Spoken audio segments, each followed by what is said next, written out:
আজ বরমশাই ছুটি থাকায় আমাকে নিয়ে বেরিয়ে পড়লো ট্রিট দেবে বলে একটা 5 স্টার রেস্টুরেন্টে। তো হ্যালো এভরিওয়ান, আমি রিয়া আর আমার একটা নতুন মিনি ব্লগে তোমাদের জানাই অনেক ওয়েলকাম। তো আগেই তো রেস্টুরেন্টে ঢুকে বসে পড়েছি। আর বন্ধুরা, তোমরা যে 5 স্টার ভাবছো ওই 5 স্টার কিন্তু না, এই দোকানটার নাম হচ্ছে জাস্ট 5 স্টার, আর কিছুই না। আর ওই 5 স্টারের রেস্টুরেন্ট ঢোকার মতন আমাদের পকেটে টাকাও নেই। তো আমরা অর্ডার দিয়েছিলাম চিকেন হাঙ্গরি বাইট না কি একটা বার্গার ছিল। তো আসতে একটু লেট করছিল, তাই আমার বড়মশাই আমাকে ছবি তুলে দিচ্ছিল আর একটু টাইম পাস করছিলাম, কি করব আর। তো শেষমেশ বার্গারটা চলে আসে। আর ওখানকার অ্যাম্বিয়েন্সটা দেখো, মানে মোটামুটি আর কি।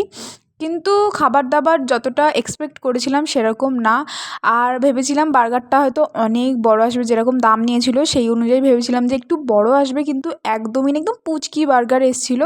তো আমার বর আগে খেয়ে তো বলল হ্যাঁ মোটামুটি, তারপরে আমি বাইট দিতে গিয়ে আমার তো মুখেই ঢুকছিল না। যাই হোক, তো তারপরে বাইট দিয়ে বুঝলাম যে অতটাও ভালো খেতে ছিল না, ভিতরে যে চিকেনটা ছিল না অতটাও ভালো ছিল না। আর মেন জিনিস হচ্ছে ওখানকার সার্ভিসটাও না এতটাও ভালো ছিল না। যাই হোক, তো তারপরে ওখান থেকে বেরিয়ে আমরা নিলাম একটা আইসক্রিম আর বর নিল একটা পপকর্ন। তো তারপরে বাড়ি চলে আসি। আর ভিডিওটা ভালো লাগলে বন্ধুরা একটা সাবস্ক্রাইব করে দিও। Thanks for watching, by.